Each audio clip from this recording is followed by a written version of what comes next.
Tardes a todos los que nos están viendo. Hoy estamos en el segundo episodio formal de El Ojo en la Oreja. Hoy estamos con mi compañero Pipe. Presentate, Pipoca Loca. Buenas, mi nombre es Felipe Arteaga, tengo 19 años, soy uruguayo de la frontera, soy amigo de Agustín hace un par de años. Y nada, un intento de sushi boy, tenista y pseudo filósofo. Y arregla celulares. Por eso sabe informática. No. Sacando un poco las bromas y los chistes. Este capítulo es serio, a diferencia de los otros que veníamos grabando, que un shout out ahí para el Pepo y el Nacho, que hasta ahora no me editaron ninguno. Y yo la compu no me anda más porque le descargué el Counter, el LOL y todo, y no la puedo editar más, por eso no estoy subiendo videos. Pero hoy me gustaría hablar de un tema que nos concierne a todos. Y más que nos concierne a todos, nos involucra. Porque cuando algo nos concierne, es algo que tenemos conciencia de. Pero cuando algo nos involucra, es cuando somos partícipes de lo que está sucediendo y somos los encargados de tomar las decisiones de vivir con este sistema o en contra de este sistema. ¿Qué quiere decir con esto? Bueno, a diferencia del anterior podcast que arranqué con una lectura de Rebelión en la Granja, hoy hablamos al mismo autor que es moneda corriente en El Ojo en la Oreja, que es George Orwell, que planteaba en su libro 1984 una sociedad muy peculiar. Y me puse a pensar, ¿será que leo alguna página que retrate todo lo que trata este libro? Y no encontré una como Rebelión en la Granja. Y no es porque el libro no resuma y no muestra la inteligencia resolutiva de Orwell en concretizar en pequeñas líneas grandes problemas. Es porque el problema está en el libro en sí. Si vos me voy a agarrar una parte, estoy olvidándome de todo un desenlace de problemas anteriores que no me van a dejar el núcleo inicial de que parte este problema, que es el abuso de la información. ¿Qué hablamos cuando hablamos de abuso de información? Hablamos justamente de una videovigilancia, un totalitarismo que se presenta en la sociedad creada por Orwell de 1984. Y esto acá, ¿cómo lo podemos traer, Agustín, a la realidad? Algo que lo escribió Orwell en el 40 y pico, que predijo una sociedad del 84 y vos me la estás queriendo hablar en 2024. Sí, aunque no lo crean, sucede. Y es el tema más importante, muchísimo más que el medio ambiente de Greta Thunberg, que no va a solucionar nada. Es poner en peligro de extinción el raciocinio humano.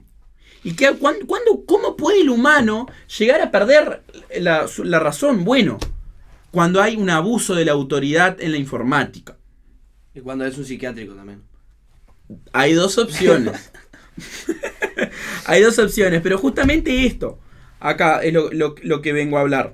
Orwell, ahora sí, hablando del libro en síntesis y dejando tanto ese lado poético y analizando, este libro fue el encargado de crear Gran Hermano, The Truman Show y encargado de ensaltar, no me acuerdo esa palabra, pero engrandecer el fenómeno del ojo panóptico de Michel Foucault. ¿Cómo un autor puede tener tanta certeza en una realidad que no vive? Que no es consciente, que no hay avances tecnológicos que puedan predecir de manera palpable esa sociedad. Es posible. Y si él pudo predecir en el 40 a 1984, con todo el acceso a la información que tenemos, podemos predecir hasta 2100. ¿Ok? En resumen, este libro habla de una sociedad idealista en donde en el gran partido de Oceanía hay un sistema político totalitario llamado Gran Hermano, como en la película de Truman Show, en donde no hay libertad de opinión, la información está sesgada, hay una reconstrucción histórica de la propia historia, es decir, agarran capítulos para crearla, que eso sucede en la realidad, es decir, nosotros entendemos a Uruguay y tenemos esa visión artista, laica, y de la iglesia separada del Estado porque los libros de historia lo escribieron los colorados. De acá Orwell ya lo planteaba, pero con una sociedad mucho más abusiva. Y hoy no son más los colorados que están creando la historia. Hoy en día son las fake news que están rigiendo cómo va a funcionar el mundo. Hoy una fake news te puede decidir el presidente en Rusia o en Estados Unidos. La Guerra Fría no es más a golpes ni a medidas de poronga entre grandes países. Hoy en día la Guerra Fría se da en informática. Y gracias a Dios que tenemos a un compañero que entiende muchísimo de este tema y como fenómenos de la Big Data. Pero habiendo aclarado de lo que se trata el libro, esta sociedad totalitarista, reconstrucción de la historia, censura, falta de libertad de opinión, me gustaría que quede claro cuál es su relación con The Truman Show, ¿tá? Y cuál es su relación con Michel Foucault. ¿Ok? Entonces, me gustaría, en este primer bloque, como plantear estos autores, intentar segmentar un poco de qué va cada uno. Participá, boludo, porque si no es un monólogo. Claro. Es que no caso mucho el fla. Pero, nada, ahora con lo que comentó Agustín, me hizo acordar a las famosas predicciones de los Simpsons. Sí. Cómo hablan de cómo, de manera humorística, hacen profecías del futuro. Como la presidencia de Donald Trump, cómo cayó el avión del Chapecoense, miles de relatos de historias así, y cómo sí, el humano siempre está buscando encontrar cuál va a ser el futuro. Me bloqueé. Está bien, yo pongo blanco y negro porque subo todo, soy un suerete. No, pero justamente eso. Lo que comentaba Felipe es una realidad. Los Simpsons han podido retratar. ¿Y cuál será el origen? ¿Qué tienen? ¿Un oráculo los Simpsons? ¿O son los dueños de este algoritmo que está prediciendo todo? Esa es una gran incógnita que es un poco conspiranoico hasta decir si los Simpsons son dueños de la Big Data. Es un viaje. Pero sí. Y bueno, materializando y yéndonos a tierra con cada concepto en particular, siento que el ojo panóptico es el eje central para atender un índice de cómo va a funcionar este video y cómo va a funcionar este episodio. El ojo panóptico es una... No sé si está bien decirle alegoría o metáfora. Una metáfora. Claro, pues sí, alegoría ya es más... No sé qué es una alegoría. No sé.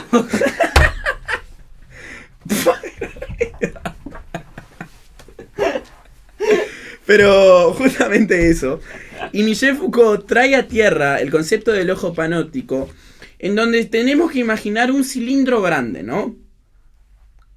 Con postura fálica, grande, erguido, superior, en donde contiene a un montón de personas que las está vigilando y son presos. Es un cilindro grande, ahora hablando en serio, un cilindro grande con presos alrededor, ¿tá? Y en el centro tenemos al vigilante de estos presos. Y la gracia es que es una estructura carcelaria muy eficiente, porque un propio vigilante puede vigilar a 300 personas a la vez. ¿Cómo es esto posible? Bueno, se da vuelta y tiene una versión periférica de la cárcel. Pero el otro, analizando el concepto ¿cómo ahora lo desciframos y leemos entre líneas lo que planteaba Foucault? Pueden haber otras interpretaciones sobre esta metáfora, pero a mí me gusta la que yo siento que el autor la quiso decir, porque nadie tiene la aposta de los filósofos, no, que quiere hacer alusión y al romano, no, es lo que, cuando uno lee es lo que entiende y lo que le queda. Y yo siento que con el ojo panóptico vemos una división de 3 personajes, ¿tá? Que van a interactuar en este campo de visión y de vigilancia principalmente. En primer lugar tenemos al preso, eso es obvio, es una persona que está siendo constantemente vigilada por un carcelario. Pero que hay, el propio carcelario, y hablándolo en el ejemplo de Foucault, hay veces que el vigilante no lo puede vigilar, pero ya se está cuidando a sí mismo. Si se quiere hacer un túnel para escapar de la cárcel, no lo va a hacer a viva voz y las 24 horas del día. Son en ciertos momentos. Es decir, que hay una cierta culpa, que hay cierto comportamiento que parte del carcelario para entender cómo funciona la ética de una cárcel y cómo debe comportarse. Si tenés un fierro, no lo podés mostrar. Exacto. Sí, como lo que quiso hacer interpretar Agustín fue como que la visión propia es tu primer ojo panóptico, viene a ser tu subconsciente. Después, el segundo ojo viene a retratar lo que sería me olvidé. El propio vigilante. El propio vigilante, o sea, la sociedad, lo que tenemos a nuestro alrededor.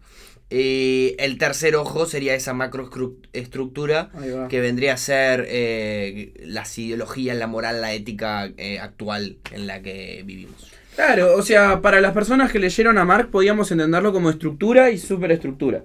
Es decir, estructura lo físico, superestructura lo de las ideas que forman a esa estructura. Y bueno, como comentaba él, el vigilante, y el tercer ojo es alguien que está externo a la cárcel, pero es el principal actor. Es decir, el que ideológicamente fundó esa estructura carcelaria, la pudo erguir y la pudo hacer. Y es el que da los dogmas de comportamiento de los propios carcelarios. Y no sé si te gustaría dar vos el ejemplo que estábamos hablando de, por ejemplo, de un call center, el telefonista, el superior y la estructura de las multinacionales en generar horarios y eso. Es que no, de ahí ya lo explicaste, que voy a profundizar sobre eso. Sí, es verdad, es redundante, pero o sea... Claro, es como que yo... Sí, es como decir 30.000 veces claro. Lo mismo. Saludos, Feoli. Un llamado para Matías Feoli, güey. Lorenzo, boludo. Lorenzo. Pero no, era un chiste, porque dijeron que repetía 10.000 veces lo mismo, pero en un video que hice eso, es un recurso que utilizo para generar de diversas formas la misma pregunta que cautiva atención y entres. Es como decirte, ¿tenés novia? ¿Tenés cónyuge? ¿Tenés mujer? Entonces vos te vas a preguntar, ¿por qué no tengo novia? Entonces vas a entrar al video. Pero nos estamos yendo de las ramas. Bueno, justamente Foucault hablaba de esto y quiero que con la explicación que dimos de Foucault y del ojo panóptico, bajo esa misma, bajo la redundancia óptica, entiendan todo lo que va a hablar Felipe a continuación, porque va a traer conceptos muy abstractos, difíciles de entender, que los va a reiterar las ideas para que queden claras, porque es muy difícil, por ejemplo, entender, bueno, a que le pregunta a Felipe, bueno, ¿qué es la Big Data? ¿Y cómo podemos entender la Big Data? Con la óptica del ojo panóptico. Claro. Es decir, tenemos que tener una estructura ideológica para entender este programa, y en el caso es 1984 para el que le guste leer, y el ojo panóptico para entender lo que Felipe va a comentar a continuación, ¿no? Bien, lo que vengo básicamente a describir sería la vinculación, como si tuviéramos que hacer un 1984 parte 2 para el 2024, cómo estaría vinculado con la informática, ¿tá? Con eso tiene millones de conceptos que generalmente la sociedad no lo sabe diferenciar, no entienden mucho, tipo tienen una vaga idea de lo que vendría a ser, y bueno, uno de ellos es la Big Data, que la Big Data es un cúmulo de información, o sea, te lo dice el nombre, Big Data, que nada. El mate, boludo. Estaba de decoración.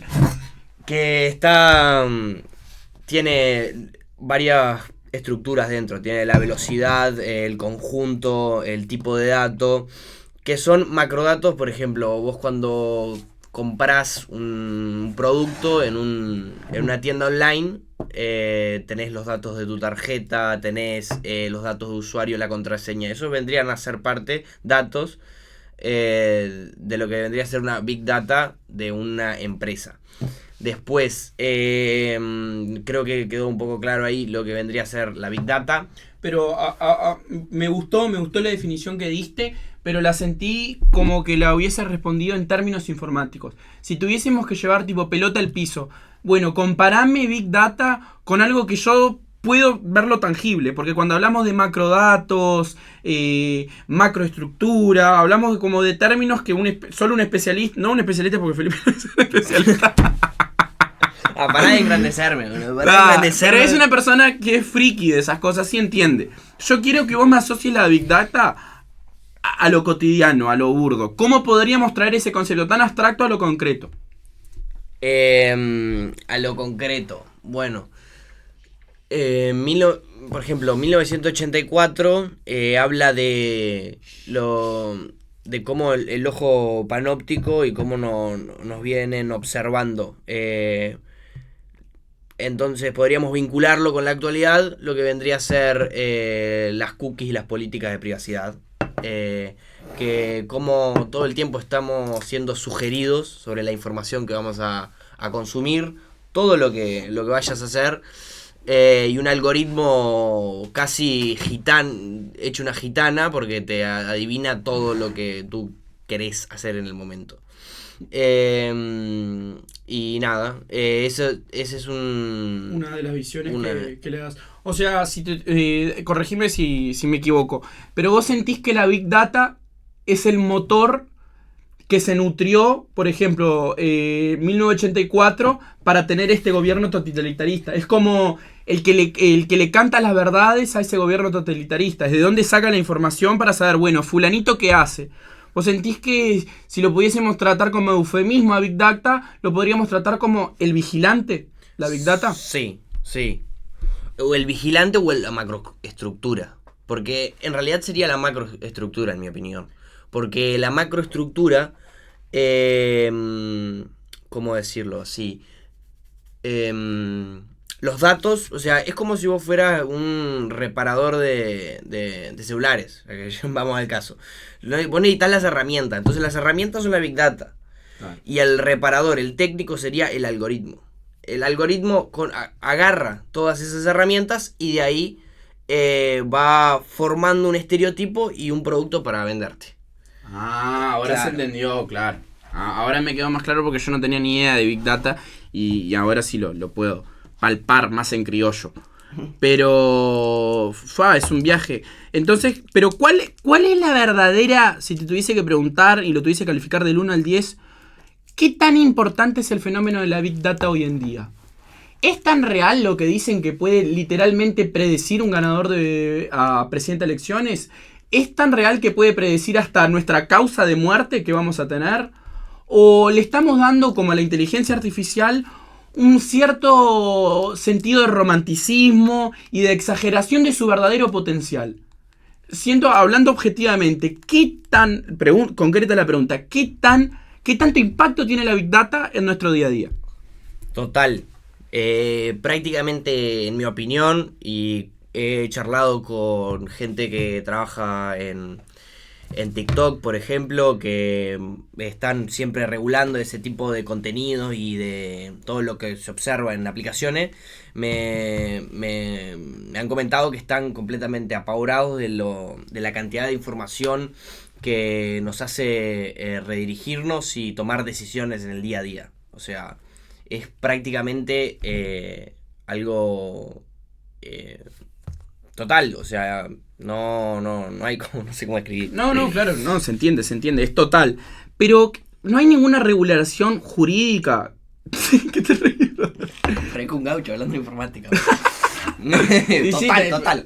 Pero tenemos 19 años, no somos. El podcast se llama Hablamos Todos Sin Saber Nada, Entonces no me vengan a romper las bolas. No, acá si querés cultura anda a la biblioteca, viejo. Pero, por ejemplo, no hay una regularización jurídica que diga, hay ciertos datos de una persona que literalmente no lo podemos obtener. Por ejemplo, te doy mi experiencia personal. Hoy empecé a trabajar en un call center de SWAT, donde vendemos filiales médicas, ¿no? Y le tenía que pedir los datos de la tarjeta a la persona. Y era un trámite aquello, era tipo, en RCitas, loco, anotábamos los números por afuera.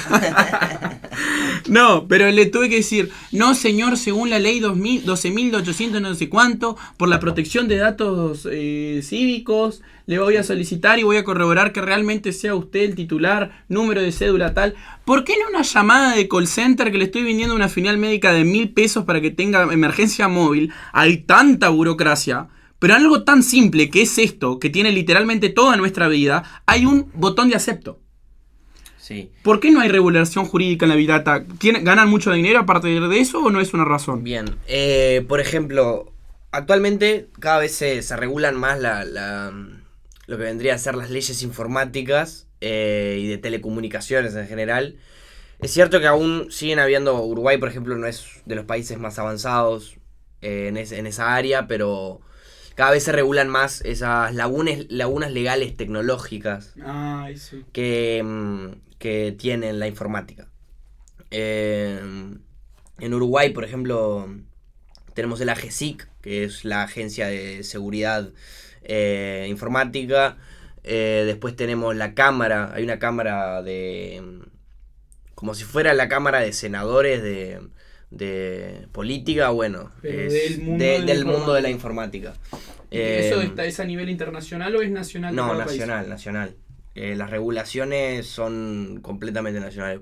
Por eso vienen casos como las estafas nigerianas. Entonces, disculpate corte, pero que la regulación sobre el mundo informático sea nacional y no haya un consenso mundial, quiere decir que hay paraísos informáticos. hay paraísos informáticos, dentro de ellos puede ser India, Nigeria, donde hay call centers, pero completamente ilegales y, o sea, como no hay tanta regulación informática, que hacen estafas a gente generalmente vieja y les abren una propia computadora en su computadora y le retiran los datos de la tarjeta. Ese tipo de estafas están siendo muy comunes. Por ejemplo, en Uruguay tenemos una estafa actualmente que es la de un mensaje, un SMS. A muchos de los oyentes seguramente les habrá llegado un mensaje diciendo que tenés como una encomienda de parte del correo uruguayo, y si te fijas en el link, tiene un link que tiene todo letras y números inentendibles que obviamente no provienen del correo uruguayo. Entonces ese ataque, por ejemplo, se llama phishing. Lo que vendría a ser como tirar el anzuelo, la carnada, y a ver qué pececito cae. Son ataques lo que se llaman ataques de masividad. Claro, no es a 100.000 personas, estamos hablando de 1 millón de personas que le llega el mismo mensaje. Sí, son ataques masivos. Y por probabilidades algún pelotudo pica y sacas mucho dinero. Exacto. Juegan con la probabilidad. Exacto, totalmente. Pipe. Sí. Y si no hay regularidad jurídica, ¿quién es el encargado? Porque, o sea, el derecho romano, me voy unos cuantos lluvias atrás, el derecho romano es el fundador de nuestro pensamiento ético, ¿o no? Sí. O sea, la democracia, la libertad, los esclavos que tengan algunos derechos y no. Es decir, que el mundo jurídico termina dictaminando cómo funciona el mundo ético. Y si no hay una entidad jurídica que la regule, ¿quién es el dueño de la ética informática? Y bueno, ahora me quiero corregir porque en un momento vos dijiste que no existen como si fueran ONUs informáticas. Sí existen. Hay algunos consensos mundiales sobre informática, pero generalmente lo que abunda son leyes nacionales. ¿Te repito la pregunta? Sí, me olvidé. Quizás es un poco complicada, pero lo que hablaba es que el derecho y la jurisdicción termina determinando cómo funciona la ética. Sí. Y si no hay una entidad que regule los derechos y la jurisdicción, ¿quién es el encargado de decir esto está bien y esto está mal en la informática? Bien. ¿Cuál es la ética informática? Exacto, ahí es donde vienen las famosas cookies o políticas de privacidad. Que, por ejemplo, hay contenido, hay políticas donde vos tenés que seguir para ser un usuario de esa aplicación.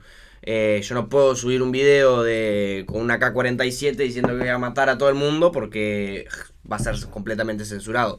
Y ahí es donde entra un problema filosófico y también donde la libertad, se cuestiona cuánta libertad tenemos. ¿Quiénes son los que manejan la ética? ¿Los dueños de las aplicaciones? ¿Los que hacen las políticas de privacidad de las aplicaciones? Es una cuestión que, bueno, se está debatiendo mucho hoy en día y que, bueno, hay muchos problemas. Hay lo que actualmente se llaman moderadores, que son trabajadores para las aplicaciones, que en base a las leyes, o sea, a las leyes de privacidad, claro, de cada aplicación, se dedican a censurar o no el contenido. Pero eso es como dejar la ética a cuestión de personas que que están atrás de un negocio. Claro, es dejarle la ética, o sea, a tu jefe que te paga el sueldo, ¿entendés? Te va a levantar en la vara.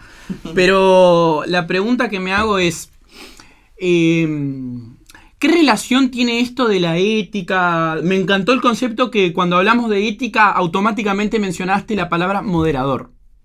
Moderator. Yo fui TikTok moderator por 11 días.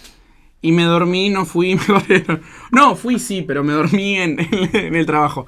Y me acuerdo que, por ejemplo, en nuestro Content Moderator nosotros trabajábamos para un cliente, que en su caso era TikTok. Es confidencial esto, pero a mí me chupa un huevo porque me corrieron, no me van a contratar de nuevo.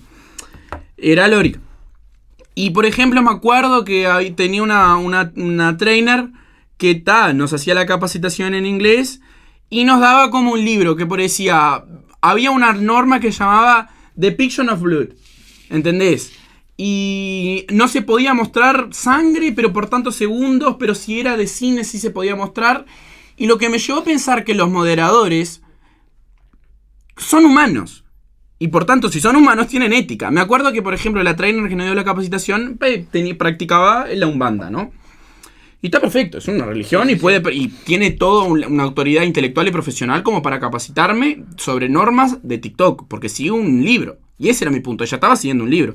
Pero llegó un punto en donde yo vi un video de un hombre decapitando una gallina para un ritual satánico, o un chancho, no sé qué era. Le digo, pero esto es una mierda, no sé qué, ¿cómo pueden subir esto? Y me agarró allá Buda, me mira así y me dice, ¿qué estás diciendo? Una falta de respeto por mi religión. Y ahí yo dije, claro, ¿cómo vamos a crear reglas de moderación con personas que ya tienen una ética? Porque justamente para esa persona de Umbanda, cortar una gallina para un ritual de normal, su religión como normal. Ponerle manteca al pan. Pero para mí estaba mal. Entonces saqué mi cabeza de ahí y lo llevé a colación un problema mucho más grande, que es Elon Musk y su relación con Twitter. Es como una relación tóxica, como la mía con casi algo. Entonces, Elon Musk lo tuvo que terminar comprando porque dijo que había censura en su plataforma. Y yo me puse a pensar, ¿sabés quiénes son los que están realizando la censura? No los moderadores, los que le dan la capacitación a los moderadores y los que crean los propios normas de moderación. Entonces, la informática es el mundo más pornográfico del mundo, porque no hay, es un sálvese quien pueda, no hay reglas, yo opino esto, no, pero mi aplicación sí me aceptás, pero me aceptaste aquel término. Y nadie lo está regulando. Y está generando billones de dólares en el mercado. Porque hoy en día Microsoft, Facebook, Apple, Amazon, que son mercados que se dedican a lo digital, son los que gobiernan el mundo. Entonces, ¿quién está siendo ese tercer ojo? Y la respuesta es visible, práctica y está al frente. El tercer ojo están haciendo las 5 empresas más grandes del mundo, que están dirigiendo y sentando las bases de cómo se va a formar este mundo informático, que está en constante crecimiento. Y si no tomamos las riendas y decimos, no, basta, ellos van a sentar las bases éticas de un mundo paralelo al mundano, al terrenal, que es el mundo informático. Y si nosotros no somos los creadores de esa propia ética de un mundo que nos pertenece, ¿quién tiene la razón? ¿Quién está pensando? ¿Quién está diciendo la verdad? ¿Hay una necesidad económica de, por ejemplo, de Twitter en censurar a Donald Trump? ¿Realmente estaban violando términos y condiciones de Twitter y los moderadores estaban encontrando palabras obscenas en el comentario de Twitter de Donald Trump? ¿O era porque no querían que salga 2 veces presidente de los Estados Unidos? Y decís, es un viaje esto y nadie lo está hablando. ¿Entendés? ¿Y sabés por qué nadie lo está hablando? Porque son los mismos que controlan los medios de comunicación y la propagación de ideas. Exacto. Porque la CNN, para subir un archivo a Google y para poner su página, tiene que tener los derechos de Google. Tiene que tener una .com. ¿Y quién le da acceso a esta .com? Es decir, el problema no está en los medios, el problema no está en los políticos, el problema no está en la gente, el problema está en 10, 15 personas que son los dueños de las mayores empresas del mundo.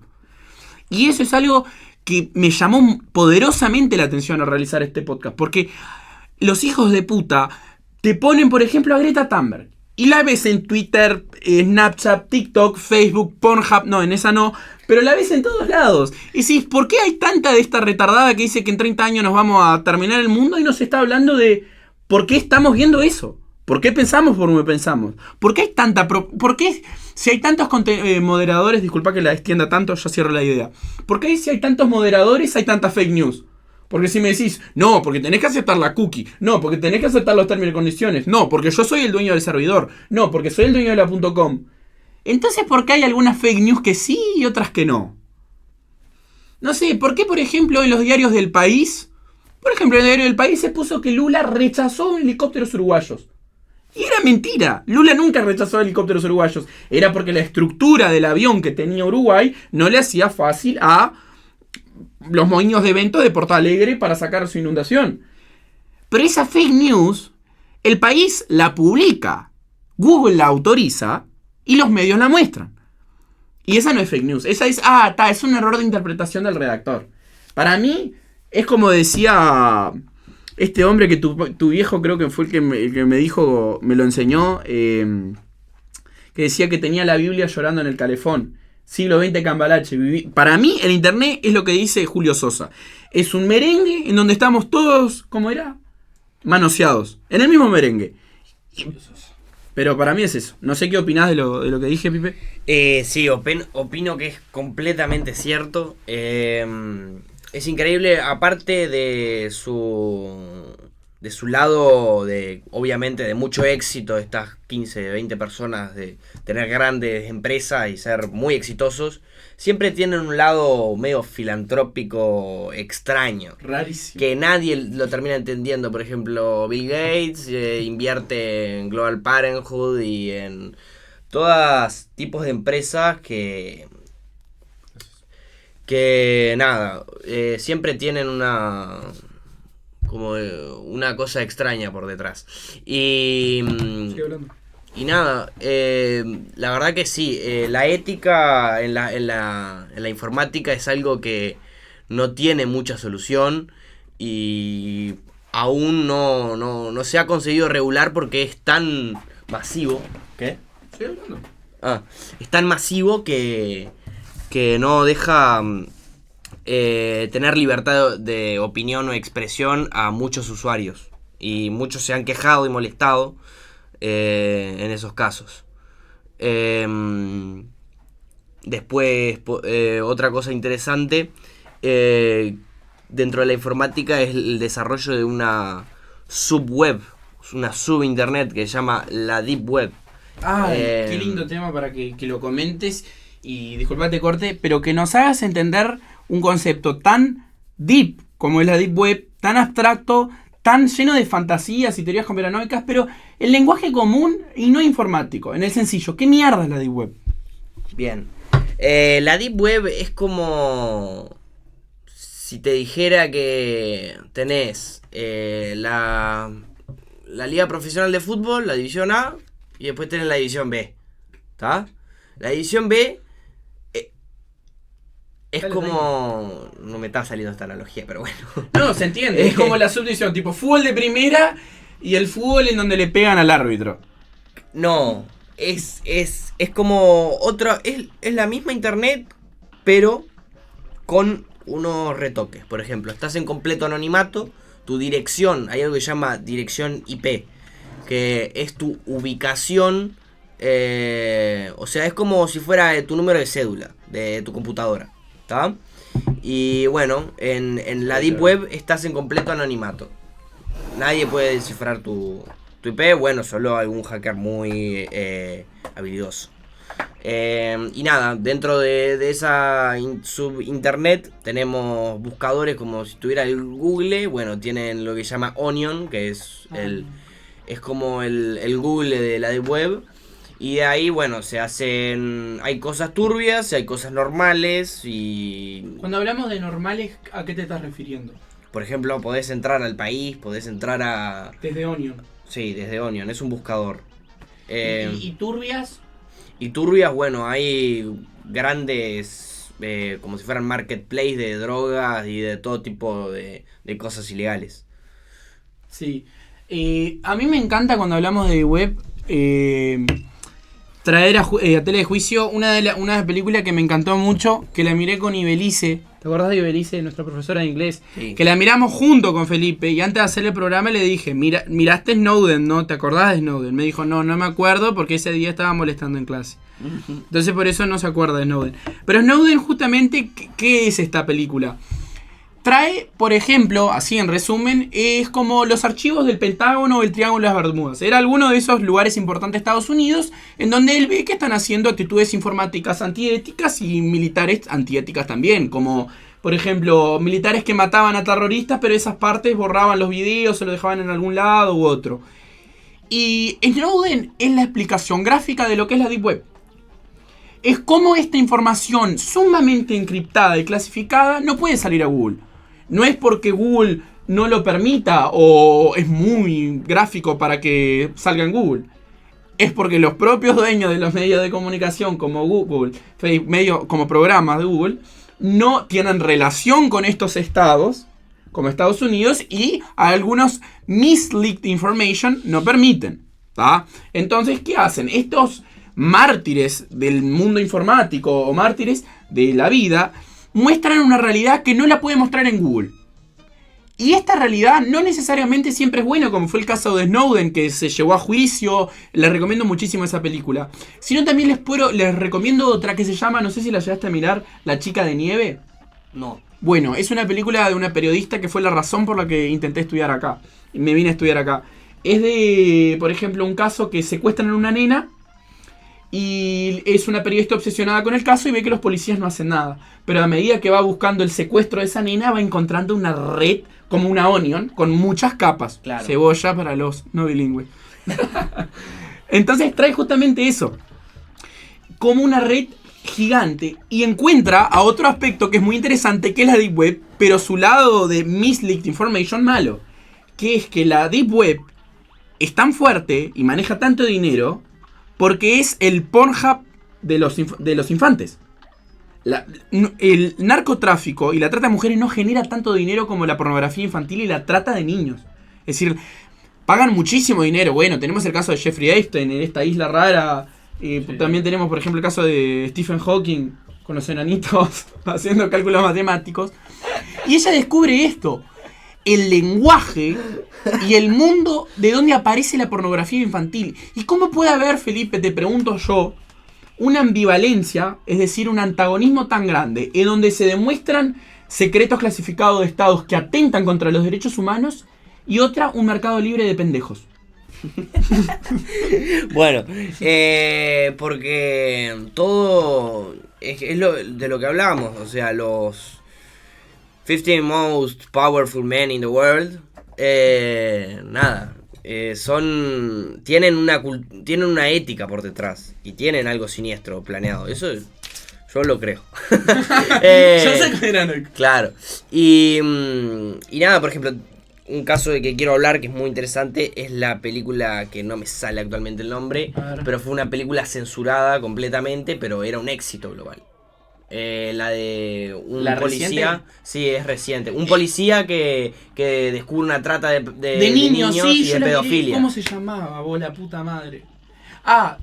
Sin silencio, sin libertad, era algo sin. Sí. Pero después pongo una fotito cuando la edite porque me voy a acordar. Ahí va. Y bueno, eso es un claro ejemplo de cómo tuvo un éxito global. O sea, todo el mundo le encantó, la miró, pero justamente... Disculpa, para que te cortes de nuevo. Sounds of Freedom, el sonido de la libertad. Ahí está, Sound of Freedom, que tenía sonidos, pero libertad no, porque no la pusieron en ninguna plataforma digital. Entonces, estaba... No se publicitó y es terrible filme. Y por ejemplo, no va a ganar ningún premio. Eso es algo obvio. Pero sin embargo, a todo el mundo le encantó y nada, y Señores Siniestros, el famoso guante invisible, está en acción. Pues sí, por ejemplo, hablando de cine y trayendo al mundo, el cine yo considero que más que los medios y que la música es el aparato de mayor reproducción ideológica. Totalmente. Porque gracias a La Casa de Papel hoy avalamos a los que roban bancos. Siempre los avalamos, pero le damos un sentido, no sé, más romántico. Pablo Escobar, serie de narcos. Sí, el romanticismo de la narcocultura. Totalmente, Felipe. Pero lo que me gustaría hablar de Sounds of Freedom va más allá de si la promocionaron o no. El cine de Hollywood, o sea, son todos judíos. Sí. Steven Spielberg es judío. Sí. ¿Viste? No. Sí. Casi que como un pelotudo. Kubrick seguramente lo sea. Tarantino. Gente muy importante. Actores. Todos son judíos. No me gustan los judíos. ¿Por qué no me gustan los judíos? Porque ellos tienen el dinero del mundo. Y además de eso, son dueños de Hollywood. O sea que son dueños del aparato de mayor reproducción ideológica. Y si uno ve la lista de los invitados a la isla de Jeffrey Epstein, claro, es la mitad de Hollywood. Exacto. ¿Y por qué Hollywood sí, por ejemplo, premia a que me parece, y te lo dice Agustín Márquez, una persona adicta a las películas? No sé nada de las películas, pero te juro que las miro mucho. Cinéfilo, totalmente. Cinéfilo. Amo las películas. Y el otro día me miré Zona de Reclusión, ganadora del premio Oscar. Era literalmente bajarme los pantalones, agarrarme un huevo y con un cuchillito de manteca rociarlo así. Era tan tortuoso. Y disculpa que lo escuche mi vieja, como hacerse una paja con arena. Era horrible de ver esa película. Era fea. La escenografía muy linda, tenía buenos perfiles, juego de contraluz y eso. Pero uno decía, está hablando de otra película ganadora al Oscar que habla de los nazis. Ya la ganó La lista de Schindler, ya la ganó ahora esta. Pero La lista de Schindler es un filmón. Esta es una mierda. ¿Y por qué promocionaron y pusieron a esa película con actores no muy renombrados a la ganadora del Oscar y ni siquiera la pusieron en el top 3 o en el galardón a Sound of Freedom? O seguramente la hayan puesto, no sé, ahí peco de ignorante. Pero no sé. Es como que el cine de Hollywood te quiere mostrar lo que ellos quieren que vean, pero son los mayores consumidores de pedofilia. Estoy completamente seguro por algo que se comprobó judicialmente, que son los invitados a la isla de Einstein. Sí. Hay un mundo muy turbio en Hollywood, eso todo el mundo lo sabe, y que no cualquiera entra. Por ejemplo, tenemos el caso de un cantante muy conocido a nivel mundial, que a mí me fascina, que se llama Kanye West, que bueno... Felipe tiene una relación muy rara con Kanye, porque él sabe que tiene trastorno de bipolaridad, delirios, brotes psicóticos, pero Felipe dice que él no está loco, que lo quieren dejar loco. Entonces, todo lo que va a decir va a tener una subjetividad enorme, porque lo ama como artista, pero no diferencia del arte del artista. Está. Bueno, Kanye West, sí, sin dudas estaba mal de la cabeza, eso lo confirmo. Pero igualmente creo que él ha sufrido una censura. Tenemos después Britney Spears, por ejemplo. Tenemos el caso de mucha gente famosa que ha sido como que la pusieron agarraron el archivo y lo pusieron en la papelera de reciclaje. Y después nunca más aparece en ningún lado, por más que haga la Mona Lisa, igualmente no va a ser reconocido ni va a tener el rédito de los visitantes o lo que fuera cualquier tipo de arte que haga. Después hay millones de ejemplos donde cómo la fama perturba al famoso, ¿no? Ya sea, por ejemplo, los pintores siempre tienen una vida trágica. Los escritores siempre tienen una vida trágica.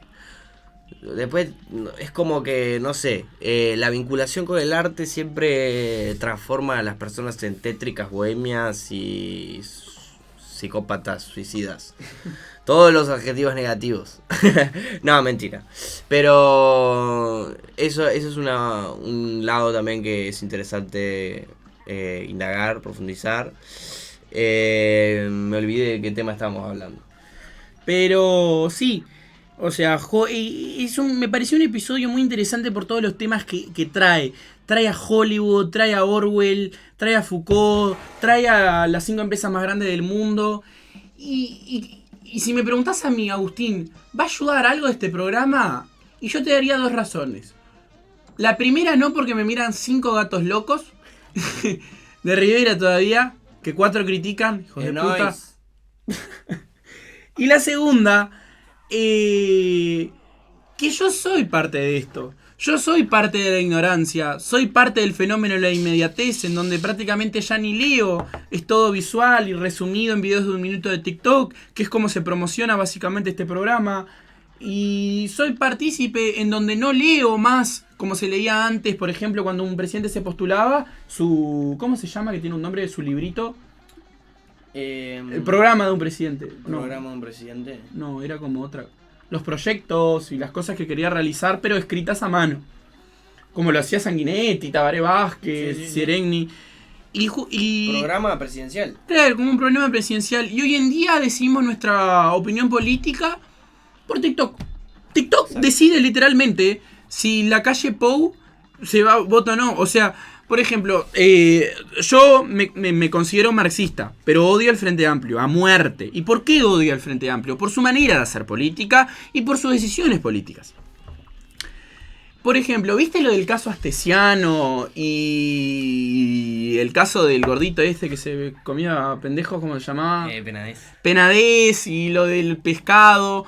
O sea, Luis Lacalle Pou entró al 2020 y salió como a decirle a 3 programas que solo una vez había tomado merca en la banda del parque y nunca más tomó. O sea que ya entró como un merquero, ya por esa. Y hoy en día lo pintamos a Luis Lacalle Pou, una persona que a cada 3 palabras se corrige el flequillo, es decir, es un nene de apartamento, como el que dirige una orquesta de narcotráfico y cosas raras, ¿entendés? Y es tipo, es obvio que Luis Lacalle Pou, porque es uruguayo y porque el sistema democrático del Uruguay no lo permite, porque sale muy fácil a la luz hechos de corrupción, es imposible que un presidente se la juegue tanto, hijo de un presidente que mantiene un apellido en ideología herrerista, es decir, es un símbolo del Partido Nacional, se regale por merca de India, o no sé dónde venía, o se regale con 3 pasaportes unos rusos. O sea, con sentido común, ni siendo tirando bandera del frente o el Partido Nacional, uno se da cuenta que hay una estructura de marketing idealizada detrás de esto para que se lo tome como una mala persona. Y no se lo digo que solamente al Partido Nacional suceda. Sucedió con Orsi y el caso de que se quiso boletear un traba. Y no fue así. No, y después salió un saludito para la transexual blanca. ¿Por qué descansa la transexual? Eso tiene su percepción. Vamos al feminismo y el aborto. Hace 30 años que no la pongo. ¿Qué tal? No, al final no era cierto y eran todas acusaciones falsas. Es como si fuera ¿cómo era esto que hacen reír a los reyes? Sí, ¡Ay! ¡Ay, la puta madre! ¿Cómo me puedo lograr tiene un nombre. Es como un estilo de payaso medieval ahí. Sí. Y está. Cuestión que sí, la informática y las aplicaciones nos están distorsionando la información. Y también una parte muy interesante que es en el esfuerzo de forjar la creatividad del ser humano. Porque la informática también a nivel más antropológico nos está transformando en una papa frita de 3 días. O sea, estamos completamente blandos. O sea, está comprobado que estamos recibiendo muchísimos estímulos y estamos haciendo como movimentar partes del cerebro que no forjan a la autoestima o a la creatividad, a lo más puro del hombre, que es el arte, exacto. Por ejemplo, tenemos conceptos como la generación de cristal, que es la que estamos viviendo, que todo nos afecta, todos son estímulos. Quiero sentir. Imaginar estar con una mina en un baile y decirle, la primera frase es decirle, vos sos arte.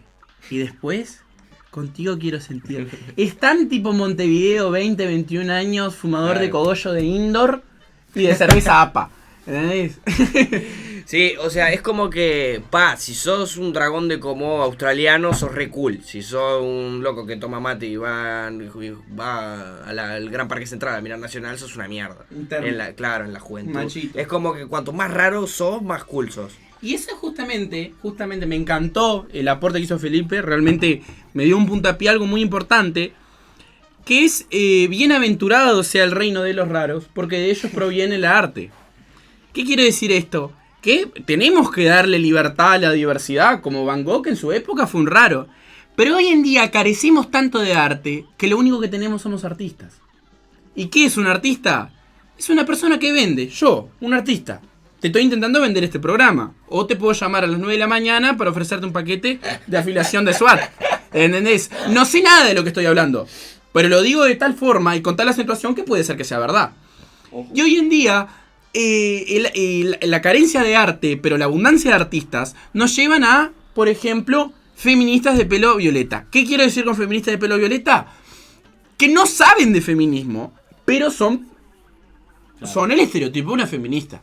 Es decir, con un IMC alto, un índice de Marte muy bajo, con un IQ bajo y con el pelo violeta diciendo somos la hija de las brujas. Pero son las primeras en decir que son ateas. Leen el horóscopo y no saben qué fue la primera, segunda y tercera ola del feminismo. Claro. Ni que el cigarrillo para que fumen las mujeres fue una propaganda de Bernays para vender más cigarrillos. Entonces, este es el punto de lo que comenté en el reel, que sabemos un poco de todo, pero no sabemos nada de nada. Es decir, no sabemos de literatura, me incluyo, no sabemos de cine, me incluyo, no sabemos de comunicación, no me incluyo. Pero ese es el punto, que nadie sabe más de nada, pero todos intentamos ser algo para mostrar diferencia y relucir en un mundo de muertos, porque estamos muertos. La persona que no piensa, que no tiene raciocinio es un muerto. ¿Y cómo disfrazamos esta muerte? Bueno, en ser un skater, ser un surfista, ¿entendés? Generar una identidad personal para que cubra todo este vacío informacional y existencial y de alma que tenemos por no leer y por ser dominados por los medios de comunicación, por ser dominados por Hollywood, por ser dominados por Google, Facebook e Instagram, por ser dominados por lo que plantea este libro 1984 del ojo panóptico y por principalmente no darnos el regalo de pensar, que es lo que nos diferencia de un simio y nos hace Homo sapiens sapiens. Bien. Por ejemplo, algo que vendría a ser muy parecido a lo que dijo mi amigo Agustín Cookie Márquez, sería como, por ejemplo, pues yo me incluyo, ¿no? Soy obviamente esclavo de este sistema, pero como siendo un joven, si te gusta el fútbol, te gusta Nacional, automáticamente te tiene que gustar el rock uruguayo, ¿entendés? Y no te puede gustar, qué sé yo, el pop, no te puede gustar Taylor Swift si vas es como estereotipos, son como... El tema es cómo vas a caer a la Catalina escuchando Britney Spears, ¿entendés? No podés. Claro, o sea, no es que no podés, eso es lo que nos... claro, eso es lo que nos hacen creer y que los estereotipos están tan marcados que vos no te podés desenmarcar de ellos. Eso quería comentar. Bueno, ¿te gustaría agregar algo más? Yo siento que...